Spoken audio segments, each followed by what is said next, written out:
तो आज का अपना टॉपिक क्या है? Government schemes, the irregularities it's facing. मतलब जो इरेगुलरिटीज और इश्यूज जो गवर्नमेंट स्कीम्स और प्रोग्राम फेस कर रहे हैं उसके ऊपर अपन डिस्कशन करेंगे, हेल्दी डिस्कशन। अपन एग्जांपल्स देखते हुए, केस स्टडी देखते हुए, ठीक है सभी ऑनलाइन, सभी को समझ में?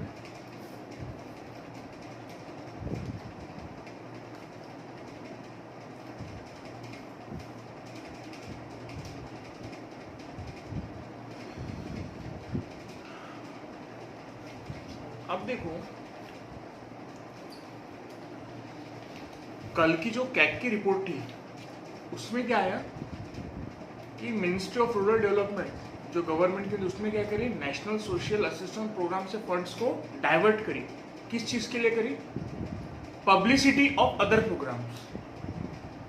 नेशनल सोशल असिस्टेंस प्रोग्राम, मैंने मालूम है कि आपको किस टाइप के उसमें रहते हैं schemes? Old age pension schemes, woman schemes, window schemes, जरूरतमंदों को जो असिस्टेंस की रहती है स्कीम्स, वो सब रहता है उसमें। वहां से फंड डाइवर्ट करके गवर्नमेंट ने क्या करी? पब्लिसिटी के लिए दूसरे स्कीम्स में यूज कर ली, वो भी ऐसे इंपॉर्टेंट सेक्टर को छोड़ के, जो वल्नरेबल और मार्जिनलाइज सेक्शन है उनके लिए। जो डिपेंडेंट सेक्शन है, गवर्नमेंट में बहुत सारा डिपेंडेंट है, उनका उन्होंने फंड हटा के किया। कैग ने बताया, कैग ने एक और फाइंडिंग किया, बहुत ही आयरॉनिक और बहुत इंटरेस्टिंग फाइंडिंग हुई है।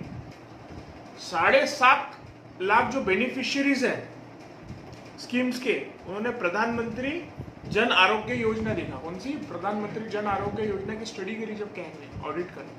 7.5 लाख बेनिफिशियरीज एक ही मोबाइल नंबर से लिंक कर।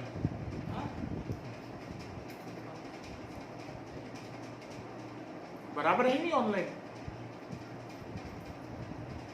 7.5 lakh beneficiary link with a single mobile number. CAG ने सीधा बाल खुजाना चालू कर दिया, अपने सर खुजाना चालू कर दिया, बाल खींचना चालू कर दिया। मजाक है कि क्या बोलते हैं उसको?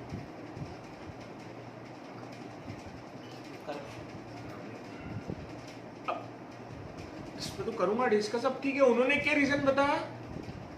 उन्होंने बताया इश्यूज क्या हो सकते हैं, एकदम ज्यादा गवर्नमेंट ने एक्सप्लेन किया। नहीं बोले सही बात है, इससे इश्यूज ये हो सकता है, आइडेंटिफाई वगैरह नहीं कर पाएंगे। फिर अरे आइडेंटिफाई छोड़ो, स्कैम हो सकता है इसमें इतना बड़ा। हो सकता है कि नहीं हो सकता? क्योंकि नंबर से आजकल ऑडिटिंग होती है, नंबर से आइडेंटिटी, सॉरी बेनिफिशियरीज आइडेंटिफाई होते। अगर आपके पास में कार्ड नहीं रहा तो आपका मोबाइल नंबर डाल के मालूम पड़ता। तो कुछ समझ में नहीं आया कैसे क्या हुआ है। मतलब ये भी हो सकता, कि कई बेनिफिशियरीज के नाम पे कुछ ही लोग उसका फायदा उठा रहे हैं। ये भी हो सकता, क्योंकि आधार कार्ड कई लोगों के मोबाइल नंबर एक का है, नाम कई लोगों के बार नंबर एक का। ये तो उस टाइप से मेरे को याद आया किस्सा जो हमने एक बार शायद झारखंड या छत्तीसगढ़ में देखा था ना, स्कॉलरशिप स्कैम का। कहाँ? झारखंड का ही देखा था। वहां पर उन्होंने स्कॉलरशिप बताई बच्चों के नाम से, और बच्चों को कभी पैसे ही नहीं मिले।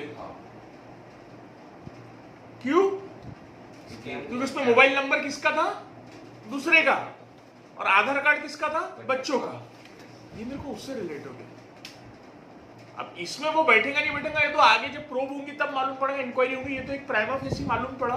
कैग ने एक रिपोर्ट में जनरल निकाला तो ऐसा ऐसा हुआ है।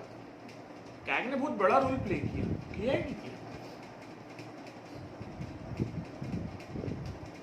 ये अभी पहली बार नहीं है, ये हमारे को टॉपिक मिल गया डिस्कशन का। लेकिन इसके पहले भी जब मैंने थोड़ा R&D देखा तो इसमें झारखंड का 2022 का एक था, एक मतलब रिपोर्ट है। इंडियन एक्सप्रेस ने एक रिसर्च करी। इंडियन एक्सप्रेस की एक बहुत अच्छी आदत है, ITI डाल देना, रिसर्च करना, कुछ गड़बड़ लगे तो देखना तहकीकात करके। तो उसने रिसर्च करी, इंडियन एक्सप्रेस ने जब रिसर्च किया इरिगेशन स्कीम में, इरिगेशन स्कीम में किया। काय में? इरिगेशन स्कीम में, पर drop more crop. Irrigation scheme है पर ड्रॉप मोर ड्रॉप। तो उसमें सेंट्रल गवर्नमेंट की स्कीम है, तो इम्प्लीमेंटेशन के ऊपर झारखंड में इसमें इंक्वायरी करी उन्होंने। तो उन्होंने ये पाया बहुत सारे बेनिफिट सिर्फ पेपर पे ही है, जमीन पे है ही नहीं। उन्होंने ये टैली किया। फॉर एग्जाम्पल, उन्होंने एक एरिया में गए डिस्ट्रिक्ट में, उसमें देखा ये बेनिफिशियरीज को फार्मर को ये मिला है। उन्होंने वहां देखा, उसकी जेरोक्स निकाला है, और जाके उन्हीं के एड्रेस पे जाके देखा कि इनको मिला क्या, उनको मिला ही नहीं है वो चीज, और इस पे पेपर पे लिखा है कि मिला हुआ है, मतलब ओनली ऑन द पेपर। सबसे बड़ी बात है कि उनके नाम पे पैसे कलेक्ट हो चुके हैं, उनको ये भी नहीं मालूम फार्मर्स को, बोले हमारे अकाउंट में आए नहीं, हमारे को मिले ही नहीं, पर उनके नाम से पैसे गवर्नमेंट में इरिगेशन के आए वो कलेक्ट भी हो गए, और वो कलेक्ट कहाँ गए मालूम ही नहीं, कलेक्ट करके कहाँ गए। फार्मर्स को जब पूछा इंडियन एक्सप्रेस की टीम ने जाके कि ये पैसे मिले, क्या किया आपने, कैसा किया, बोले कौन से पैसे, काहे के पैसे, बोले ये तारीख को पैसे, कोई पैसे नहीं आए, आपका वो नाम है मालूम नहीं, बोले कैसे, क्या बोलते हो आप, स्कैम नहीं, ये क्या है, irregularity in government functioning, unethical administration, improper administration. फिर सेंट्रल गवर्नमेंट ने क्या करी, सेंट्रल गवर्नमेंट रिपोर्ट मांगी, किससे, झारखंड से, कि इसके ऊपर रिपोर्ट भेजो हमारे को तुरंत। जब सेंट्रल गवर्नमेंट को मालूम पड़ा इंडियन एक्सप्रेस के इन्वेस्टिगेशन के बारे में, तो उन्होंने इमीडिएटली रिपोर्ट मांगी, ठीक है उस पर क्या हुआ आगे मालूम नहीं कुछ, लेकिन वहीं तक की बात है, बात तो आगे रिपोर्ट लिए छोड़ो, लेकिन ये बात ही कितना अनएथिकल एडमिनिस्ट्रेशन हो रहा है, ये तो किसी के इन्वेस्टिगेशन से मालूम पड़ा बोल के ठीक है, वो भी प्राइवेट एक पेपर के थ्रू, उसने थोड़ा लोड ले लिया दिमाग पे बोल के, नहीं तो मालूम ही नहीं पड़ेगा। ऐसा तो हो सकता है आपके और मेरे नाम पे कहीं पैसा आ रहा होगा, हमारे को मिल नहीं रहा होगा, और मालूम पड़ रहा वहां पर गौरव नायक ने पैसे लिया, गौरव नायक के नाम पे बिल पड़ रहा, सही है नहीं है, पर गौरव बोलेगा बाद में 10 साल के अंदर, सर मैंने तो कोई पैसे ही नहीं लिया था, सब मेरे नाम पे करे, ला लो केस, सही है नहीं है। बहुत बुरे बुरे स्कैम है, अभी तो बहुत सारे स्कैम बताऊंगा मैं आपको, डिस्कस करूंगा स्कैम्स के। तो इस तरीके से ये इरेगुलरिटीज है नहीं, ये कॉन्टेक्स्ट है हमारा। अब इश्यूज इंप्लीमेंटेशन ऑफ स्कीम में है क्या, देखो पहली बात तो issues in implementation of scheme हम क्यों पढ़ रहे हैं, स्कीम्स, गवर्नमेंट स्कीम्स ऐसी नहीं रहता, स्कीम निकाल लिया, प्रोग्राम निकाल लिया, स्कीम्स और government programmes are very important, very critical, always remember, why, remember current topic ongoing in the class, DPSP, the Constitution, DPSP given in the Constitution, Directive Principle of State Policy में क्या दिया है, social economic justice के लिए, for the welfare of people, और वो कैसी होंगी, गवर्नमेंट कैसे करेगा सोशल इकोनॉमिक जस्टिस, स्कीम्स लाके, प्रोग्राम्स लाके अपलिफ्ट करेगा मार्जिनलाइज्ड को, यही है, सिर्फ रिजर्वेशन ही नहीं है एक, apart from reservation there are so many steps that can be taken, always remember, reservation is not the only option, reservation सिर्फ अकेला पर्याय नहीं है, रिजर्वेशन के अलावा भी बहुत कुछ चीजें हैं अपलिफ्ट करने के लिए सेक्शन को, ऐसा मेरे को लगता। गवर्नमेंट प्रोग्राम्स, गवर्नमेंट स्कीम्स, जैसे अभी जो चल रहा है प्रधानमंत्री आवास योजना, प्रधानमंत्री जनधन योजना, MHADA,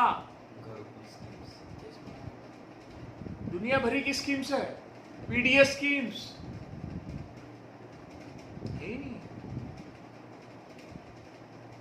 which can lead to the upliftment of the weaker section.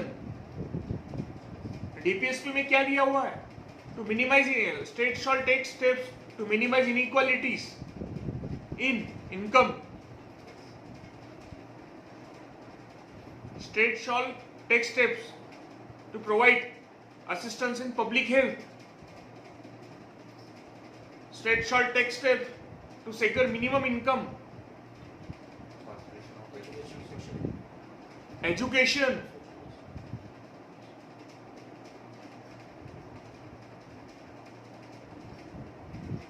सही है नहीं है,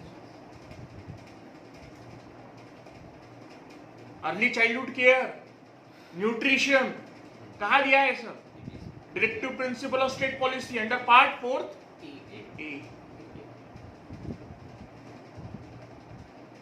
अगर प्रियम्बल के भी गाइडलाइन देखोगे आप, justice, social, economical, political, social और इकोनॉमिकल जस्टिस कैसे मिलेंगी, प्रोग्राम, स्कीम्स, पॉलिसीज का कहीं ना कहीं बहुत बड़ा अहम रोल रहेगा, वाइटल रोल रहेगा उसमें। Equality of status and opportunity and promoting among them all, equality of status and opportunity, समझ में आ रहा है। Fundamental right article 14, right to equality, yes, equality का डायरेक्ट लिंक उससे वो एंगल से नहीं ले सकते, लेकिन आप इक्वालिटी लाने में मदद कर सकते हैं स्कीम्स और पॉलिसीज।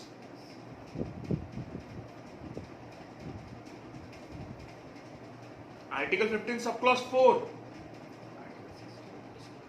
15 सब क्लॉज 3, समझ में आ रहा? तो ये सब जो चीजें हैं ये सब डायरेक्टली लिंक है हमारे कॉन्स्टिट्यूशन से, ये सब कॉन्स्टिट्यूशन गाइडलाइन के हिसाब से हो रहा। इसलिए मेरे को कहीं ना कहीं लगता अगर ये गवर्नमेंट के स्कीम्स में इतनी ज्यादा इरेगुलरिटी, एक दो बार ठीक है, बट इतनी ज्यादा इरेगुलरिटी, इतना ज्यादा करप्शन है, इतना ज्यादा तुम पेपर पे बताते पहुंचा है और अगर जमीन पे पहुंच, चलो ठीक है एक बार का मैं बोल रहा स्कीम इंप्लीमेंट नहीं हुई तो एक बार का कंसिडर करते कि इनएफिशिएंसी इन गवर्नमेंट एडमिनिस्ट्रेशन है, लेकिन तुम बता रहे कि पहुंच गया और नीचे पहुंचा ही नहीं, तो ये क्या है फिर? ये तो फंड ही गायब हो गया फिर बीच का।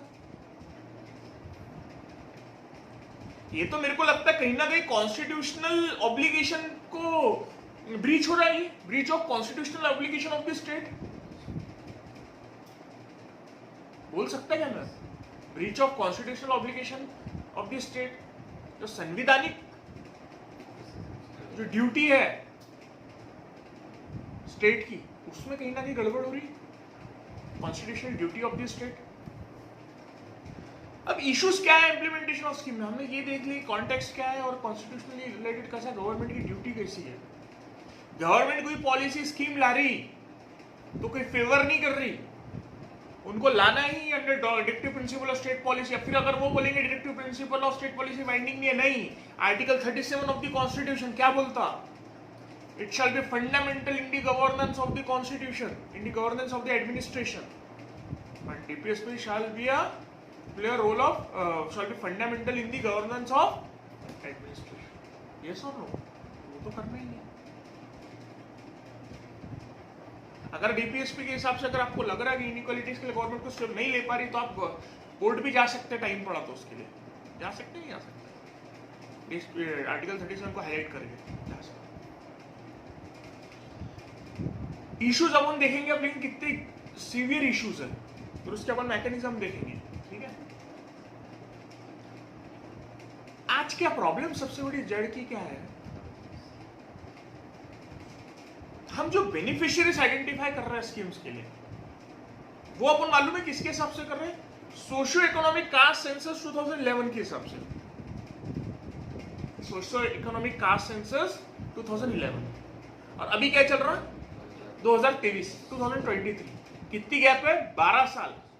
अगर 12 साल की गैप का तुम 12 साल पहले का डाटा कर रहे हो, 10 साल में तो एक पूरा जनरेशन चेंज हो जाती है, डिकेड है, एक जनरेशन गैप है ऑलमोस्ट। मतलब तुम आउटडेटेड डाटा यूज कर रहे हो, इसका मतलब अगर तुम पुराना डाटा यूज कर रहे हो तो क्या आउटडेटेड डाटा है या नहीं है? तो तुम्हारे को सही डाटा मिलेगा, उसके बेसिस पे तुम स्कीम इंप्लीमेंट कर रहे। एक एग्जांपल बताता मैं आपको, एक मतलब उसमें देखा गया पब्लिक डिस्ट्रीब्यूशन स्कीम जो है उसमें 100 मिलियन से ज्यादा जो डिजर्विंग है वो एक्सक्लूडेड है, क्योंकि 2011 के डाटा के वजह से, मतलब 90 से 100 मिलियन लोग जो मतलब एलिजिबल है पीडीएस के लिए, लेकिन वो आज उसमें एक्सक्लूड होगा, उससे इंक्लूड नहीं है, उसमें काउंट नहीं हो रहा है पीडीएस। क्यों? क्योंकि गवर्नमेंट यूज कर रही 2011 का डाटा।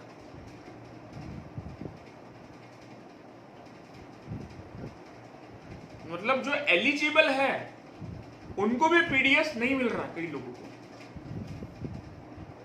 इसका एक स्टोरी बताता हूं। कोविड-19 पैंडेमिक तो बहुत बड़ी ट्रेजेडी थी, उसमें सबसे ज्यादा जरूरत महसूस हुई पीडीएस की। सही बात है, क्योंकि लोगों के पास में कई लोगों में नौकरी नहीं थी, जो डेली वेज वर्कर थे उन लोगों के पास में भी नौकरी नहीं थी, तो सबसे ज्यादा किसकी जरूरत महसूस हुई थी उस टाइम पे? PDS, public distribution system. ध्यान रखना,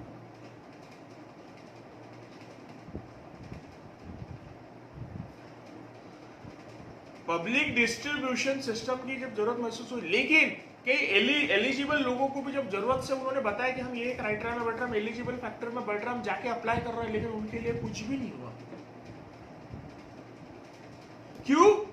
क्योंकि वो लोग डाटा यूज कर रहे 2011 का।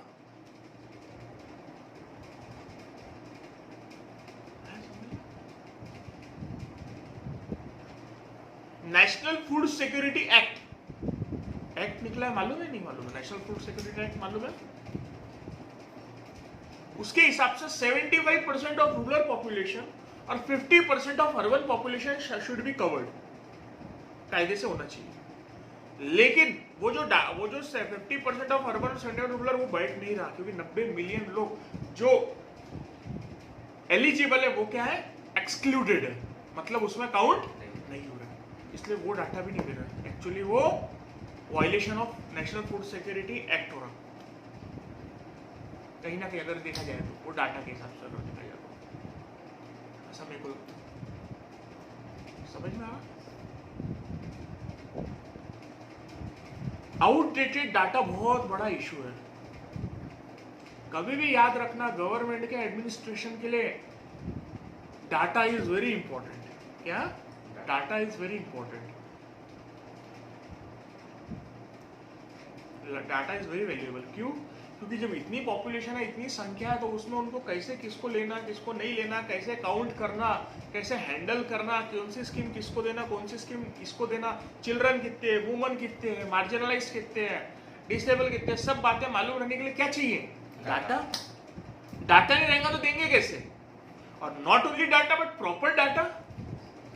डाटा भी बराबर डाटा चाहिए, कुछ भी डाटा रह के चलता है क्या? जैसा सोशल इकोनॉमिक कास्ट सेंसस का भी 2011 का आउटडेटेड डाटा, क्या मतलब है? 90 मिलियन यानी कितना हो गया? 1 मिलियन में कितने लोग हो गए? 10 लाख। 90 मिलियन में कितने हो गए? 9 करोड़ लोग उसमें एलिजिबल थे, 9 करोड़ आउटडेटेड हो गए उसमें से। कितना हो गया डाटा? इसलिए फिर नेशनल फूड सिक्योरिटी एक्ट का वायलेशन हो रहा है नहीं हो रहा? 9 करोड़ लोग गायब हो जाना, बहुत बड़ी संख्या हो गई। गवर्नमेंट ही कर रही, लेकिन गवर्नमेंट ही फॉलो नहीं कर रही तो स्कीम ही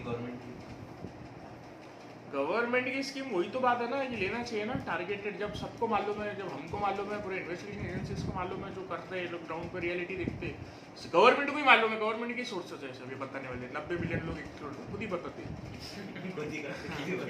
90 मिलियन लोग गए, मतलब 9 करोड़ लोग उसमें जो एलिजिबल है, 9 से 10 करोड़ लोग जो एलिजिबल है वो उसमें काउंट नहीं हो रहे। सबसे ज्यादा ये नुकसान हुआ कोविड-19 पैंडेमिक के टाइम। आया समझ? अब इससे क्या हो रहा? Many poors are excluded and many rich are getting benefit. For example इसका भी सब्सिडी ऑफ फार्मर लोन। अरे कई जमींदार लोग हैं लेकिन उनके पास क्या है? एग्रीकल्चर, खेती। तो उसमें कैसा सीन है? उसमें कैसा है देखो आप, मतलब ऐसा नहीं है कि जो अमीर फार्मर है तो उसको सब्सिडी नहीं मिलेंगे, ऐसा नहीं है। उसमें फार्मर है तो सबको सब्सिडी, जबकि कई लोग हैं, कई ज्यादा परसेंटेज जो है फार्मर, जो अमीर जमींदार है उनके पास में है जमीन। बराबर है ही नहीं है? ये सही है गलत बोल रहा मैं? आप भी देखोगे आजू बाजू तो आपको समझ जाएगा। और कई लोग तो वो एग्रीकल्चरल लोन लेते और अपना घर बनाते हैं, क्योंकि उनको जरूरत ही नहीं एग्रीकल्चर की। एग्रीकल्चर करते नहीं, वो खेती नहीं करते, वो लैंडलॉर्ड लोग हैं, सिर्फ खेती उनके पास में शौक को है। क्या करते हो? उस पे लोन लेते और दिखा देते डमी, क्या दिखाना है, तो वो सब हो ही जाता है आजकल। जब ऐसे हो रहा डायरेक्ट तो वो तो बहुत बड़ी बात है ही नहीं। लोन लेते एग्रीकल्चरल लोन कि मेरे को पीक लगाना है, ये करना है, वो करना है, लेकिन वो लोन लेके क्या करते हैं? इधर दूसरे बिजनेस करते, घर बनाते, जबकि उसका पर्पस क्या था लोन का? वो और उसके बाद में सबसे इंटरेस्टिंग बात, वो लोन लिए, बना तो लिए, वो लोन देने की जरूरत भी नहीं उनको। आलू में 2-4 बार डिफॉल्ट करो। इलेक्शन का टाइम क्या करती गवर्नमेंट? लोन माफ। हर इलेक्शन के टाइम की बात है, लोन माफ तो फैशन है अपनी, है ही नहीं है। कर्जा माफ होना ही होना है, सबको मालूम है। नहीं हुआ तो क्या, इलेक्शन में लंडू। तो सब अपोजिशन बोलता तुमने नहीं किया तो हम करते हैं, हम इलेक्शन करना ही पड़ता, फिर जो रूलिंग है उसको। सही बोल रहे हैं। तो फायदा किसको हो रहा उससे? अमीर लोगों को ज्यादा। कई गरीब बेचारे रह जा रहे, गरीबों को फायदा नहीं होता ऐसा नहीं, बट गरीबों को फायदा जितना हो रहा उससे ज्यादा तो अमीरों को फायदा हो जा रहा है उसमें, जो लैंडलॉर्ड से। तो गलत नहीं है। कर्जा माफ हो रहा, नुकसान किसका हो रहा? अपने को लगता है अरे होने दो कर्जा माफ, क्या हो रहा? अरे तुम्हारा मेरा पैसा जा रहा उसमें, टैक्स का पैसा। पैसा कहां से देती है गवर्नमेंट? घर का देती क्या? खुद का कमाया हुआ पैसा है क्या उनके लीडरों का? हमारा टैक्स का पैसा जो जमा होता है उसको डिस्ट्रीब्यूट करते हो, और कितना अनप्रोडक्टिव होता। फार्मर लोन वेवर में मतलब फार्मर लोन की माफ करना कितना अनप्रोडक्टिव। चलो मैं बोलता, मैं मानता फार्मर लोन को माफ भी करो, कोई दिक्कत नहीं, जरूरतमंदों को करना, अपने डीपीएसपी में बोलता करना चाहिए, सोशल इकोनॉमिक करना भी चाहिए, क्योंकि बहुत ज्यादा सुसाइड होते हैं, बहुत ज्यादा कभी कभी मानसून पे वो डिपेंडेंस होती है, इरिगेशन उतना है नहीं, तो ठीक है करना चाहिए, लेकिन उसमें क्राइटेरिया बनना चाहिए किनके करना किनके नहीं करना। उनके इनकम टैक्स रिटर्न्स देखो, उनके बैलेंस शीट्स देखो, उनका प्रॉपर वो लोन नहीं यूज हो रहा है क्या वो देखो, कई चीजें रहती है, अपने से ज्यादा गवर्नमेंट बताएंगे, बट वो चीजें यूज करना जो क्राइटेरिया के हिसाब से लगना चाहिए। One size fit for all approach नहीं रहना चाहिए कि भाई फार्मर है तो सभी अमीर हो या गरीब हो। कई तो यार ऐसे कि इतने करोड़ है तो बिजनेस वाले के पास भी पैसा नहीं उतना, खेती वाले के पास पैसा है या नहीं है, और वो कभी खेती नहीं करता, वहां पर फार्म हाउस बना लेता। सही है नहीं है, गलत बोल रहा हूँ तो बोलो, आप खुद ही देखो आसपास, नोटिस करके ऑब्जर्व करके सब चीजें ऑनलाइन। सही है नहीं है,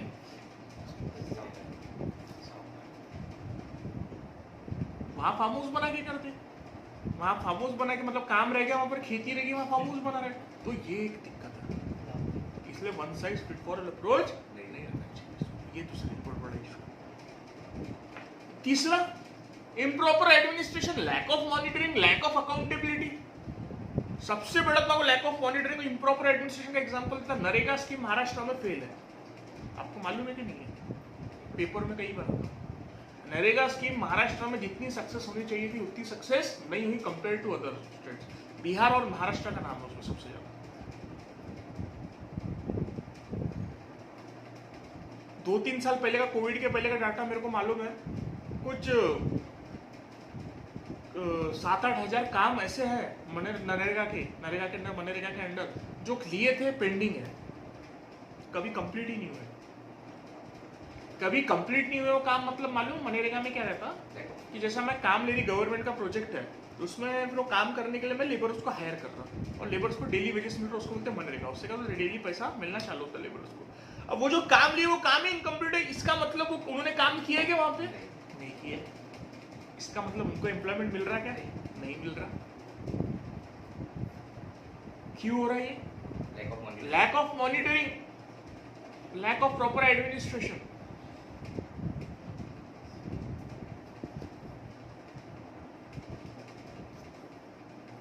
दूसरा, mid day meal scheme fail हुई तुम्हारे मध्य प्रदेश में, ये भी दूसरा एग्जांपल है। मिड डे स्कीम मील फेल कहां हुई? मध्य प्रदेश में, पूरी फेल।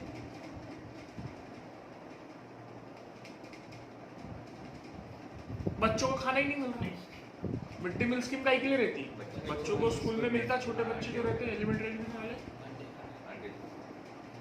खाना मिलता, बच्चे बैठे वहां पर, खाना ही नहीं आ रहा। आएगा वो बोल रहे निकल गया वहां से, याद तो हो गया, लंच टाइम हो गया, अब चलो। बच्चे बेचारे बैठे, घर वाले टिफिन नहीं दिए। समझ में आ रहा?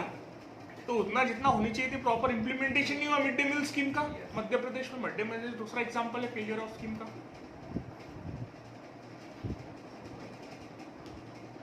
एक एग्जांपल देता, अजीम प्रेमजी यूनिवर्सिटी सुना है आपने? अजीम प्रेमजी यूनिवर्सिटी,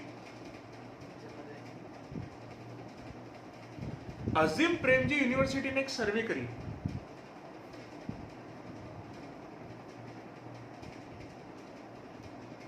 उसमें मालूम पड़ा 39% हाउस होल्ड्स, 39% मतलब जो घर है, उनको एक दिन का भी काम नहीं मिला कोविड-19 के टाइम पे।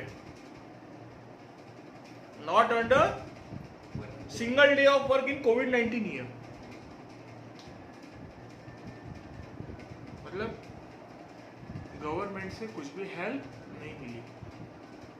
मनरेगा में भी उसने वही बताया, 39% हाउस होल्ड लोगों को उसमें मनरेगा के भी कॉन्टेक्स्ट में देखा जाए तो मतलब ऐसा समझो आप, मजीद इंडिपेंडेंट ऐसा सर्वे भी निकाले, 39% हाउस होल्ड्स को एक भी दिन काम नहीं मिला कोविड-19, जब से सबसे ज्यादा जरूरत उसी टाइम थी उनको मनरेगा की। इस टाइम पे उसी टाइम पे, और उसी टाइम नहीं मिला।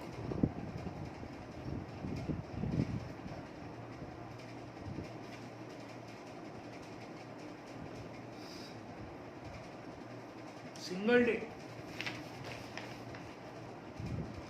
दूसरा है फिर स्कैम्स। अगर देखो आप गवर्नमेंट स्कीम्स में, प्रोग्राम्स में, एक स्कैम बताता मैं आपको 2022 का, सितंबर का, मध्य प्रदेश का।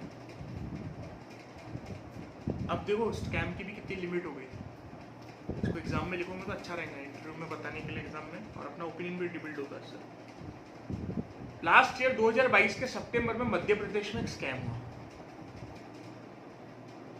उनका अकाउंटेंट जनरल, जैसा अकाउंटेंट जनरल रहता है स्टेट का, उसने आइडेंटिफाई किया, स्टेट के अकाउंटेंट जनरल। जब उसने देखा तो मालूम पड़ा, उसने एक स्कीम देखा, टेक होम राशन स्कीम नाम था उसका, take home ration scheme. Actually take home ration scheme में क्या है, फ्री न्यूट्रिशन प्रोवाइड करते हो वुमन को और चिल्ड्रन को, औरतों को और बच्चों को फ्री न्यूट्रिशन, मतलब जो काम की जो चीजें न्यूट्रिशनल जो रहते हैं अनाज, वो प्रोवाइड करते हैं। तो जब वो अकाउंटेंट जनरल ने पूरा उसका ऑडिट किया, सब दिया, तो मालूम क्या पड़ा, कई स्टेजेस में करप्शन है उसमें। तो एक स्टेज में करप्शन नहीं है, कई स्टेजेस में। जैसे कि न्यूट्रिशन लाने आने के लिए ट्रक यूज होता, पेपर पे ट्रक, पर हकीकत में ट्रक ही नहीं थे जमीन पे। ट्रक ही नहीं थे, कोई ट्रक नहीं। फिर कहां गए ट्रक? फिर ट्रक का नंबर देखे तो गलत नंबर, ABCDEFGH लिख दिए, AB 23 ML 1 2 3 4 हो गया। ऐसा कोई भी नंबर अपने हिस्से बना बनाया,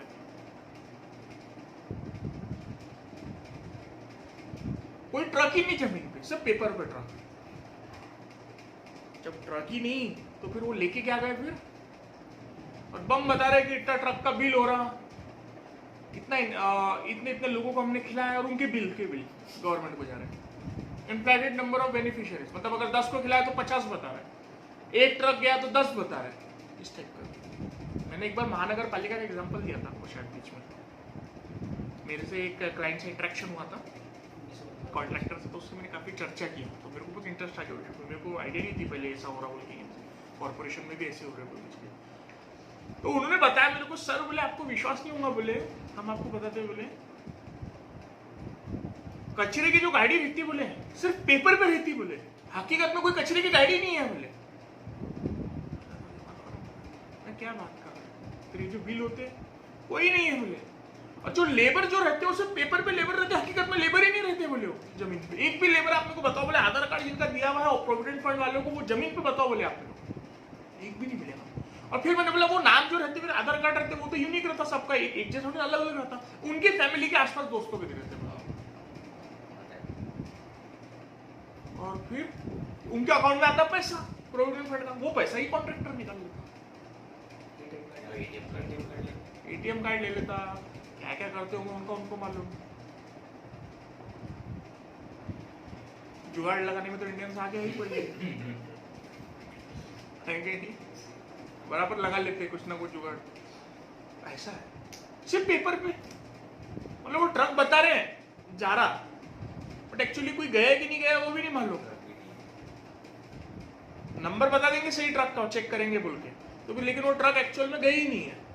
मतलब ऐसी ब्लफ जो आपको लेबर्स बताए, लेबर्स बता रहे हैं बट है वो रिश्तेदार। फिर जमीन पे कौन काम कर रहा, दूसरे बाहर के लेते और उनको रोजंदारी पे करवाते। फिर बताओ फर्क क्या हो गया कि उनको और इनको क्यों, फिर उन्हीं का आधार कार्ड क्यों नहीं दिए, क्योंकि फिर उनको प्रोविडेंट फंड के पैसे देना पड़ेगा। एक्चुअली गवर्नमेंट का रूल क्या है कि तुम्हारे को वेजेस भी देना है उनको और प्रोविडेंट फंड भी देना है। तो ये क्या करते हैं, कम वेजेस तो उतने देते भी नहीं, उसके आगे भी बता देते ऑफ रिकॉर्ड है वो, और प्रोविडेंट फंड के पैसे अपने रिश्तेदारों के नाम देते। इतने लेबर है, जब सरनेम कैसे है, राठी लड्डा, ऐसे लेबरों के ना सरनेम कौन आपस ही रिश्तेदार, और उनका फिर पैसा प्रोविडेंट फंड का खुद रखते हैं। और वो बेचारे जो जमीन पे कर रहे हैं उनका नाम और निशान नहीं। लेकिन मेरे को क्या लगता है, अगर कल जाके उसको कुछ हो गया, मैं वो एंगल से सोचता हूँ, अगर कल जाके उसको कुछ हो गया, जो जमीन पे जो लेबर है, तो वो क्लेम कहाँ करेगा, वो तो रिकॉर्ड भी नहीं है, तो उसको गवर्नमेंट से मदद भी नहीं मिल पाएंगी क्योंकि रिकॉर्ड भी नहीं है। ये है गवर्नमेंट के प्रोग्राम स्कीम्स में ऐसी दिक्कतें इतनी बड़ी बड़ी। अंदाजे आप IAS बनने वाले हो, कल जाके IPS में, सच में बता रहा, आप लोगों को मालूम रहना ही चाहिए ये सब चीजें। ये कभी आपको कोई बताएगा नहीं, कभी आपको जब तक आप R&D करोगे खुद से, तब ईमानदारी से आप रिसर्च करोगे, ऑब्जर्वेशन करोगे पूरी सोसाइटी को आजू बाजू, तब तक कि आपको समझेगा नहीं। एक IAS ऑफिसर को बहुत मालूम है, इसलिए एक IAS ऑफिसर UPSC ऐसा देख रही, उनको ऐसे लोग चाहिए जिनको रियलिटी मालूम है। सबसे बड़ी बात क्या मालूम है? Reality, ground reality. हवा में नहीं है, पेपर पे नहीं है, बैठे एसी चालू करके मस्त टेम्परेचर 18 पे और मस्त बैठे वहां ठंडे में देख रहे हैं, हाँ ये आ रहा बता रहा, हाँ साइन ओके, अच्छा इतने लोगों को बेनिफिशियरी को बोल के साइन ओके, खुश। एम्पैथी कंपैशन रहना चाहिए। जब आपको ये जब बता रहा किससे, तो एक आईएएस को लगना चाहिए कि यार नहीं ये गड़बड़ है, ये तो अपने को ग्राउंड रियलिटी पे खुद जाके देखूंगा मैं। सही में जिस दिन कॉन्ट्रैक्ट का जो साफ होता कर्मचारी का, कचरा ठेके फेंके चलते, उस दिन मैं खुद जाके देखूंगा विजिट करके टाइम पे कि वो लेबर वही है क्या जो उधर है। फिर ये इधर है तो उसका नाम क्यों नहीं है ऊपर? उसको बोलते हैं आईएएस। अरे ऐसे लोग सैकड़ों से पढ़े। तुम बोलोगे सिर्फ मैं पैसे खा के बढ़ जाऊंगा वहां पे, तो ऐसे सैकड़ों से पढ़े, तुम्हारे में और उनमें कुछ भी फर्क नहीं रहेगा। पैसा तो वैसे ही बहुत आने वाला है तुम लोगों के पास में, बिन बुलाए मेहमान रहेगा, बिन बुलाए मेहमान। लक्ष्मी पीछे पीछे भागेंगे तुम्हारे, इतना एओ पोस्ट पे जाने के बाद पैसे का इशू नहीं रहेगा, लेकिन उसमें तुम्हारे को डिफरेंस तुम्हारे को लोगों से करेगा तुम्हारी पर्सनालिटी, तुम्हारा एटीट्यूड, तुम्हारे एथिक्स। इंटरव्यू में मीन्स में वो यही दिख रहा है आजकल। अरे एथिक्स के आंसर में ऐसे एग्जांपल्स आने चाहिए जो मैं बता रहा हूं, तब दिखेगा इफेक्ट। ऐसा समझ जाना चाहिए आपका पेपर पढ़ के बंदे को ग्राउंड रियलिटी मालूम है, हवा में नहीं है। तुम बोलोगे गवर्नमेंट स्कीम जबरदस्त है, इनकम अपलिफ्टमेंट, सोशल अपलिफ्टमेंट, सब पॉजिटिव, पॉलिटिकल अपलिफ्टमेंट, इतने इतने लोगों को पूछा। बस ड्रॉबैक में आप जान ले मिस गवर्नेंस, माल एडमिनिस्ट्रेशन, 2-3 रट्टा मार के लिख दोगे, वैसा नहीं चलेगा। एग्जांपल्स लिखने पड़ेगा। जब तक कि आपको ये नहीं समझेगा कि इसके इश्यूज क्या हो रहे, जब तक आपको वो नहीं समझेगा कि गरीबी क्यों कम नहीं हो रही, इतने स्कीम आने के बाद में लाखों करोड़ रुपए, मेरे ख्याल से 2-2 लाख करोड़ रुपए कुछ गवर्नमेंट स्कीम्स के लिए एलोकेट करती, प्रोग्राम्स के लिए। 2-2 लाख करोड़ रुपए किसको बोलते हैं? 2 लाख करोड़ गवर्नमेंट स्कीम्स, फिर भी गरीबी कम नहीं हो रही। क्यों नहीं हो रही? क्योंकि बन तो रही स्कीम पर जमीन पे नहीं आ रही। गवर्नमेंट अपनी गलती नहीं कर रही, गवर्नमेंट फंड दे रही, पर जमीन पे करप्शन बहुत ज्यादा है, माल एडमिनिस्ट्रेशन, नीचे अकाउंटेबिलिटी नहीं है, अकाउंटेटिव मैकेनिज्म नहीं है। वो तो कॉन्स्टिट्यूशन मेकर्स की गनीमत है, कैग जैसा उन्होंने अंडर आर्टिकल 148 कैग जैसा उन्होंने इंस्टीट्यूशन खड़ा करके रखे हैं, जो नाक में दम कर देता सबके। निकाला ना उसने ये भी कल के पेपर में फ्रंट पेज में नहीं, सोचा उन्होंने कौन है रूलिंग में क्या है, ये है रिपोर्ट, ऐसा ऐसा हो रहा, दे दो प्रेस में। 2G scam, CAG, coal block scam, CAG, comptroller auditor general ने निकाला, वो भी सही है नहीं है।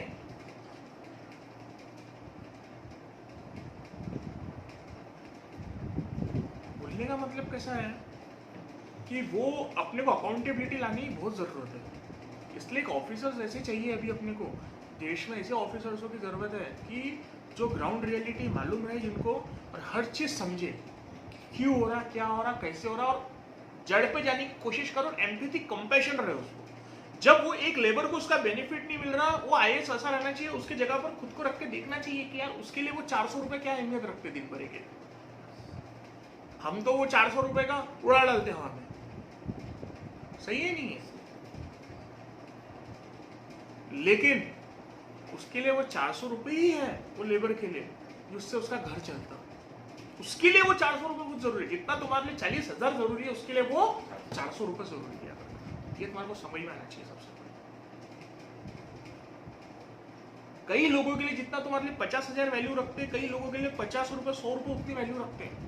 मैंने ऐसे भी किस्से देखा हूँ कई जगह। कई बार एक बार मैं बताता, मेडिकल पे गया था, मैंने देखा कि यार वो एक जन था, उसको पैसे मेडिकल में दवा चाहिए थी, वो किस चीज़ से मालूम नहीं मेरे को, पर वो मेडिकल पे आई थी, लड़की थी, थोड़ी छोटी थी, 50 रुपए के लिए उसकी दवा रुक गई।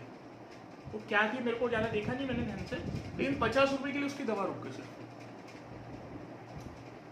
कुछ तो भी ऐसा हुआ था उसका कैलकुलेशन डिस्टर्ब, तो 1500 की हो रही थी, 1450 तक इंजेक्शन था या कुछ था, जो भी था। पर बोलने का मतलब 50 रुपए कितनी वैल्यू थी उस टाइम पे, वो इतनी हड़बड़ा रही थी, मैं देख रहा था यहाँ से वहां भाग रही, इधर से उधर भाग रही, रोड से इधर भाग रही, क्रॉस कर रही, मैं उसको ऑब्जर्व भी कर रहा था। लेकिन उसके लिए 50 रुपए कितनी वैल्यू हो गए, क्या पता कि हॉस्पिटल में कोई होगा, ये भी हो सकता, मालूम नहीं अपने को कुछ क्या होगा। लेकिन वो जितनी जल्द उसे एंजाइटी जो दिख रही थी प्रेशर में जितनी, क्योंकि 50,000 इतना आदमी प्रेशर, यूजुअली क्या होता है अगर पैसे नहीं रहे तो आदमी घर जाके वापस ला लेगा, ये भी हो कर सकता या किसी टाइम, लेकिन वो इतनी प्रेशर में थी कि अब भी चाहिए, अब भी चाहिए, अब भी चाहिए, ऐसे तो आपको समझ रहा हूँ पैसे की वैल्यू। तो इसीलिए एक आईएएस ऐसे चाहिए अपने को, आईपीएस ऐसे चाहिए अपने को, आईआरएस ऑफिसर्स अपने को ऐसे चाहिए। मैं इसलिए हमेशा क्लास में ऐसे लेक्चर देने की कोशिश करता ताकि तुम्हारी पर्सनैलिटी में मॉडिफिकेशन हो। एक ऑफिसर तो बनोगे ही तुम कहीं जाके, अगर अच्छे से पढ़ा रहा, अच्छे से तुम पढ़ रहे, सब कुछ हो रहा, लेकिन एक अच्छे ऑफिसर बनो, करप्ट नहीं, रॉबिन हुड जैसा बिहेवियर रखूंगा तो मेरे को चलेगा अमीरों से लेके, लेकिन गरीबों का कभी नुकसान नहीं होना चाहिए, ये कभी भी याद, मार्जिनलाइज का कभी नुकसान नहीं होना चाहिए। समझ में आया? क्योंकि तुम्हारा पर्पस ही वो है। स्टील फ्रेम ऑफ इंडिया बोला जाता है, steel frame of India civil services. Steel frame इसलिए बोलते हैं क्योंकि वल्लभ भाई पटेल ने बोले थे स्टील फ्रेम ऑफ इंडिया, इसलिए बोले थे उनको मालूम था यही बुनियाद है जो ब्यूरोक्रेटिक स्ट्रक्चर पूरा इंडिया का खड़ा रखेंगे। उनको मालूम था बाकी तो सब आने वाली है पॉलिटिकल, असली काम इनका ही रहता। जैसे जुडिशरी रोल प्ले करती है अहम, वैसे ही तुम्हारे एडमिनिस्ट्रेशन में ऑफिसर्स रोल प्ले करते हैं याद रखो।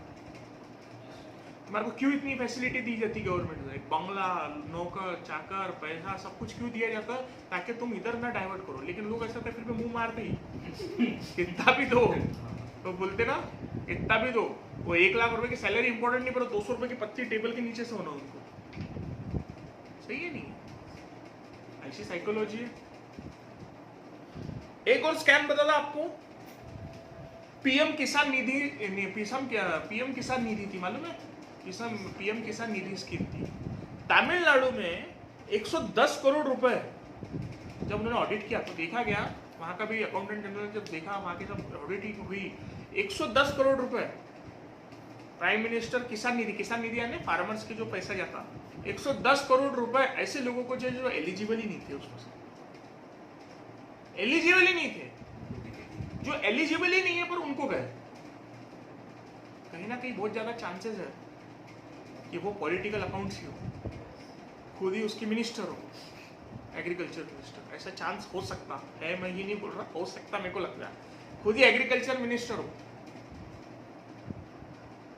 खुद ने ही बोल दिया अपने अपने नंबरों को डाल दो, जैसा मैंने बताया कॉन्ट्रैक्टर को सबको लगा दो, और वो पैसे डाल दिए 110 करोड़, वही एलिजिबल, और वो पैसे का खुद कोई डेबिट कार्ड से निकालो, जमा करो, फिर जमा।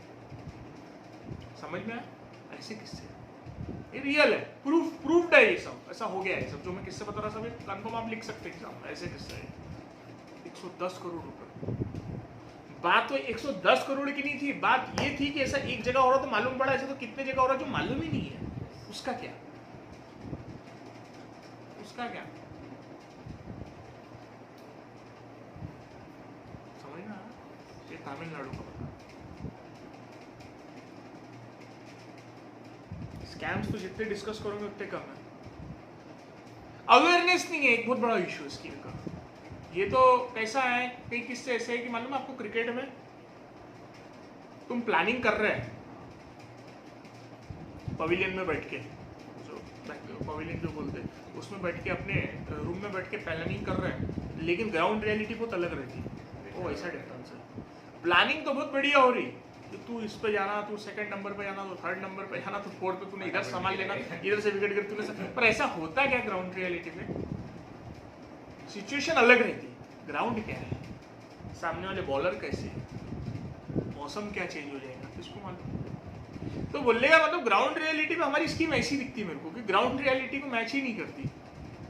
ऊपर तो बहुत ईमानदारी से स्कीम्स बनाते हैं वो लोग, लेकिन नीचे गड़बड़ है, अवेयरनेस ही नहीं है, अवेयरनेस भी काम नहीं है।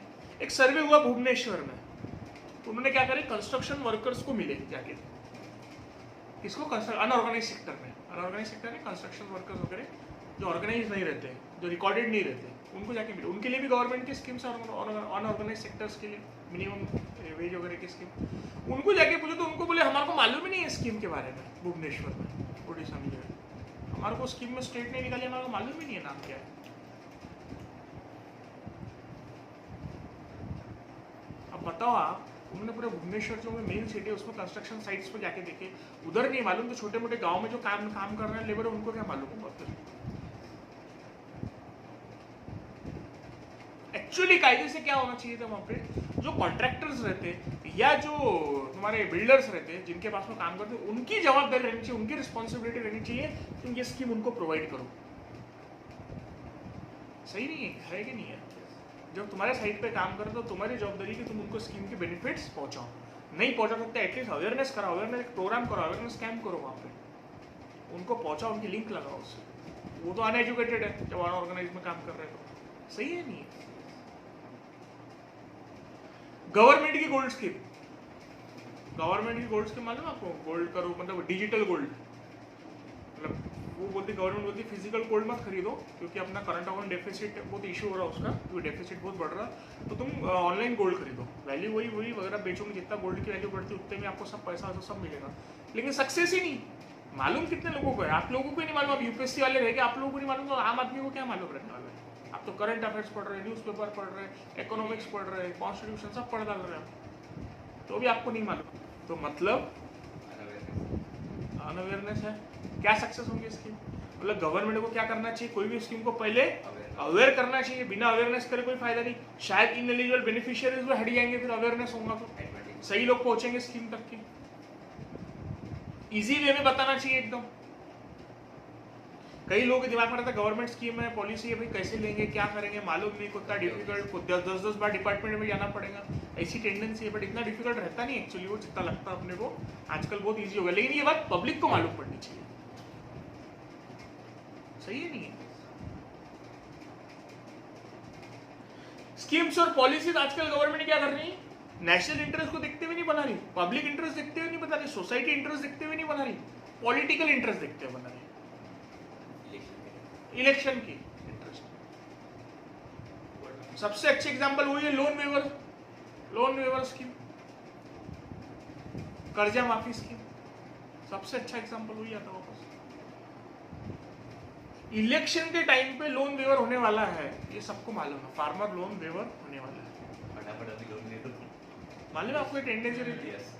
कई लोग तो खेती इसलिए ले रहे हैं सिर्फ, आपको मालूम है कि मैंने खुद में देखता, कई लोग तो सिर्फ खेती इसलिए ले रहे हैं कि ताकि लोन ले सके और उसको डुबा भी सके। ये भी पहले सोच लेते थे, लेना है बोले अपने को अच्छा खासा अमाउंट और उसको डुबाना है, फिर वो माफ तो करी देती गवर्नमेंट, क्यों फार्मर्स को कोई सीज भी नहीं करती लैंड, कुछ नहीं, उनको बहुत स्ट्रिक्ट है उनके लिए, बैंकों के ऊपर इनके ऊपर ज्यादा एक्शन नहीं होता फार्मर्स में,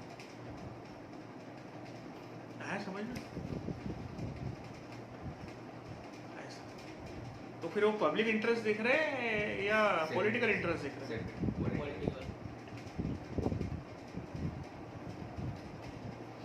इससे नुकसान किसका होगा? गवर्नमेंट ट्रेजरी का, पब्लिक का, टैक्स पेयर का। टैक्स पेयर का पैसा इसलिए कि तुम्हारे पर्सनल इसके लिए तुम यूटिलाइज करो उसको।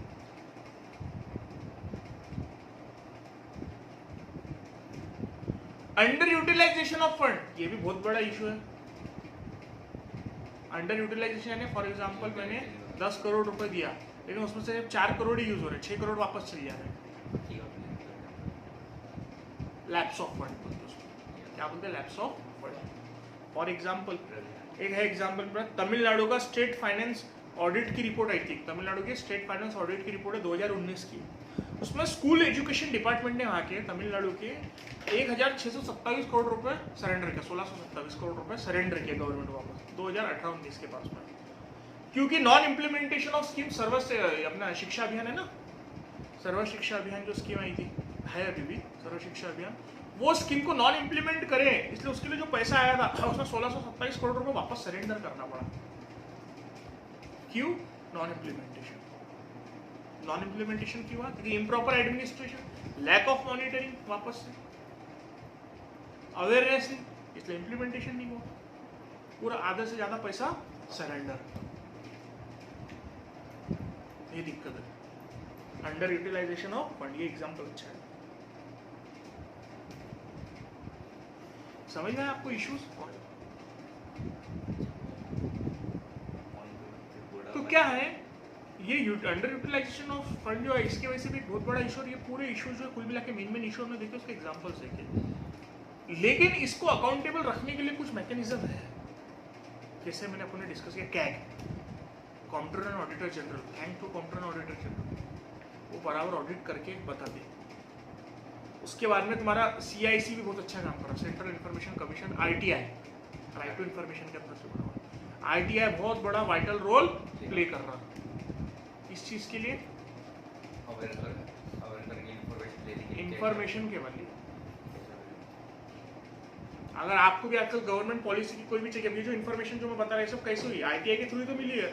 अगर आपको भी चाहिए कोई किसी के स्कीम के इन्फॉर्मेशन पॉलिसी की, आप भी एक आईटीआई की एप्लीकेशन डाल सकते हैं, आपको मिल जाएंगी, कोई दिक्कत ही नहीं है, कोई मना नहीं कर सकता आपको, आपकी अपील कर सकते हो उस पर, आप उसको इन्फॉर्मेशन कभी कर सकते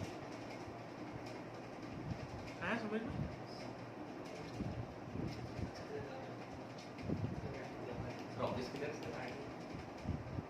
हर डिपार्टमेंट का अपना ऑफिस होता है आईटी का। जब महानगर पालिका में जाऊंगे तो वहाँ पूछना पड़ता ये माहिती विभाग का है, वहाँ जाके एप्लीकेशन देंगे। हर डिपार्टमेंट में रहता हूँ। सबसे पहला, सबसे most important ethics, inculcating values, good values, inculcating values in officers। अब बात क्या है कि देखो मेरा ऐसा मानना है कि वैल्यूज बहुत हद तक के ओरिजिनल जो इंसान में रहती है वही रहती है, बहुत हद तक के।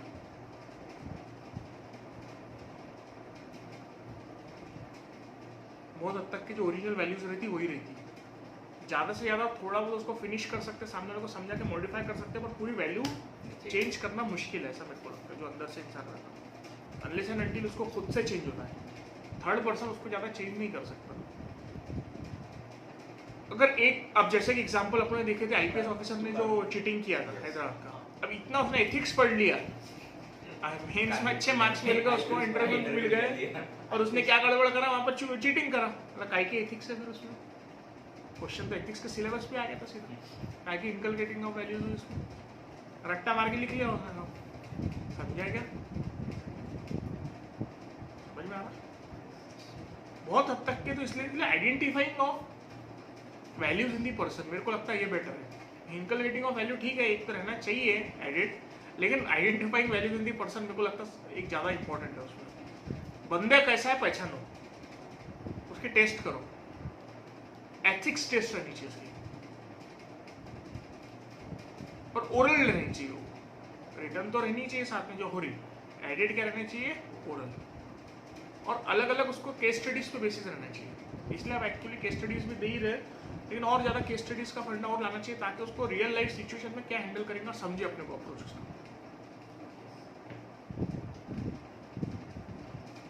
और जो पर्सनैलिटी टेस्ट रहती उसमें 50% वेटेज सिर्फ एथिक्स को देना चाहिए।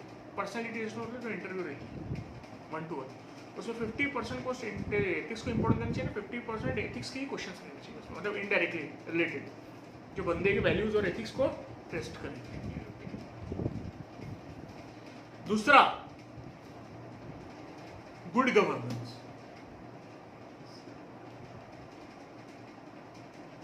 E governance,